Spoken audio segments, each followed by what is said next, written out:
तो अगर आपके टायर में से भी हवा लीक हो जाती है 2-3 दिन में और आपको पता नहीं चल पा रहा है ये हो क्यों रहा है, तो इस वीडियो को देखने के बाद आपको इस चीज़ का सोल्यूशन भी मिल जाएगा। तो अब टाइम सुबह के 8 बज रहे हैं और अभी मैं आ रखा हूँ मॉर्निंग वॉक करने, क्योंकि अपना 75 हार्ड डे चैलेंज चल रहा है ना, इसमें 2 बार वर्कआउट करना पड़ता है, उसमें से एक आउटडोर होना चाहिए। तो अभी वही कर रहा हूँ, इसके बाद चलेंगे घर। तो कुछ इस तरह की जगह पे आ रखा हूँ मैं वॉक करने। ये देख लो कितना मस्त पार्क है, दोनों तरफ जंगल ही जंगल है और बीच से रास्ता जा रहा है।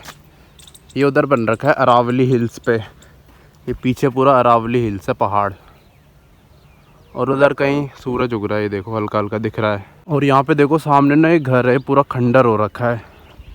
अरे किधर गया ये रहा, घर के अंदर पेड़ वेड़ उग रखे हैं। पहले घर होगा ना किसी का, लेकिन जब ये पार्क बना तो घर खाली करवा दिया। ये रहा अंदर, तो पता नहीं जानवर वानवर रहते होंगे अब। और अब तो लगभग ख़त्म ही होने वाला है रास्ता, फिर बाइक उठाते हैं और चलते हैं घर फटाफट। और देखो यहाँ पे ना मैं पहले रिव्यू वीडियो शूट करा करता था, अब यहाँ पे फेंसिंग कर दी है, अंदर नहीं जाने देते, पूरे में कर दी उधर तक।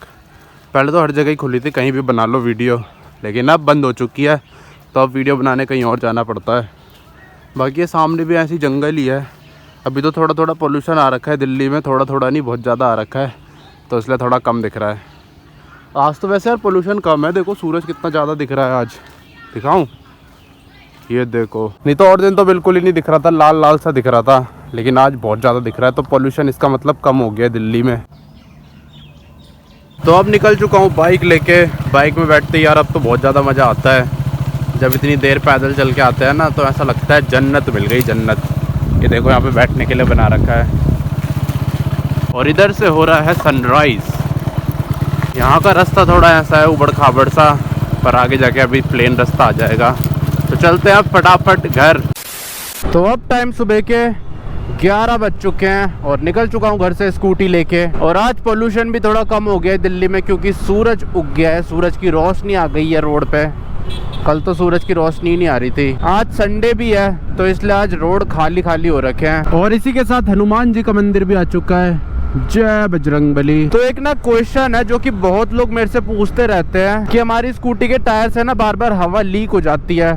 हमने पंचर भी चेक करा लिया, पंचर भी नहीं मिल रहा, सब चीज़ करा ली, कुछ भी नहीं मिल रहा, पर हवा लीक हो जा रही है 1-2 दिन में ही। 11 बज गए। अबे यार कितना ज़्यादा धुआं हो रखा है अब तो।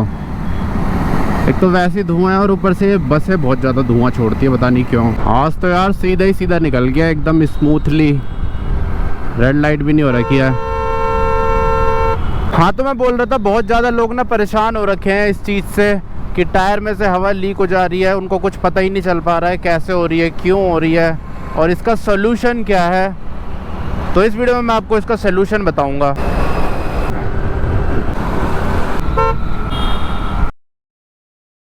तो अब टाइम दोपहर के 12:12 हो रहे हैं और अब जा रहा हूँ मैं घर। यहाँ पे मंदिर भी आ चुका है, प्राचीन मंदिर हनुमान जी का।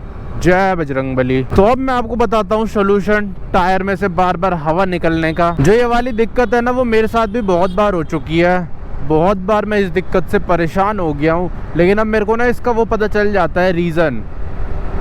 तो इसका ना कोई एक रीज़न नहीं है, वैसे तो बहुत सारे रीज़न्स होते हैं जिसकी वजह से ये हो सकता है। तो मैं आपको वही रीज़न्स बता दूंगा, तो आप भी वो चेक कर लेना और उन्हें ठीक करके आपकी दिक्कत भी ठीक हो सकती है। तो अब मैं आपको बताता हूँ रीज़न्स। और सबसे पहला रीज़न तो ये है कि टायर में ना बहुत सारे पंचर्स होना। जब आपके टायर में बहुत सारे पंचर हो जाते हैं तो टायर आपकी हवा को होल्ड नहीं कर पाता है, जिसकी वजह से हवा लीक होती रहती है धीरे धीरे करके।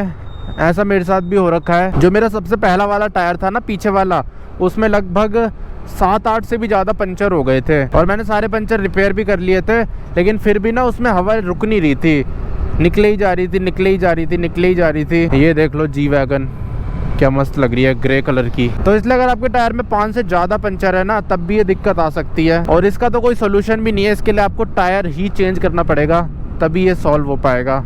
बिना टायर चेंज किए तो मुश्किल ही है। या तो फिर वो भी कर सकते हो, आप टायर को खोल के अंदर से पंचर रिपेयर करवा सकते हो, पर वही है वो बहुत ज़्यादा महंगा पड़ेगा। नॉर्मल पंचर ही 50 रुपये का एक पड़ता है, वो वाला 100 रुपये का एक पड़ेगा। और अगर 6-7 पंचर होंगे तो 600-700 रुपये लग जाएंगे।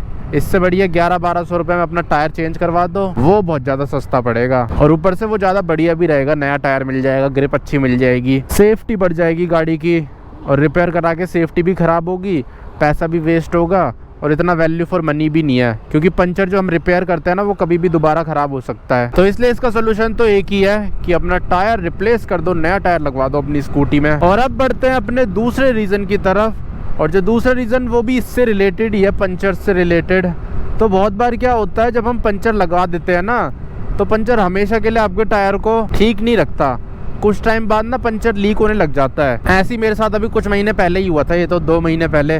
जो मेरे पीछे वाले टायर में एक पंचर है ना, वो लीक हो रहा था। और वो लीक भी ना ऐसे नहीं होता, आप उसे चेक कराओगे तो लीक होगा नहीं वो, पर ऐसे चलते चलते लीक होता रहता है। पहले तो मैंने बहुत ढूंढा, पंचर ही नहीं मिला मेरे को। फिर मैंने सोचा पंचर लीक कर रहा होगा, तो पंचर को भी मैं रोज चेक करता रहता था, लेकिन उससे भी पता नहीं चल रहा था।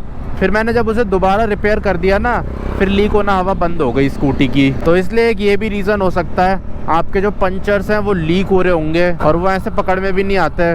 तो उसका एक सॉल्यूशन है कि अपने पंचर को दोबारा से रिपेयर कर दो, दोबारा उसमें पंचर लगवा दो। ऐसा ना मेरे साथ तब भी हुआ था, जब मेरे आगे वाला टायर मैंने चेंज कराया था। उस टाइम भी उसमें से हवा लीक हो रही थी, पर मैंने सोचा टायर बहुत ज़्यादा पुराना हो गया, उसमें क्रैक व्रैक भी पड़ने लग गए थे, तो उनसे हवा लीक हो रही है। लेकिन बाद में पता चला था कि उसके पंचर से लीक हो रही है, पर फिर भी मैंने चेंज करा ही दिया, क्योंकि उसकी ग्रिप ना बहुत ज़्यादा ही कम हो गई थी, फिसल रहा था टायर, तो इसलिए मैंने चेंज ही करा दिया।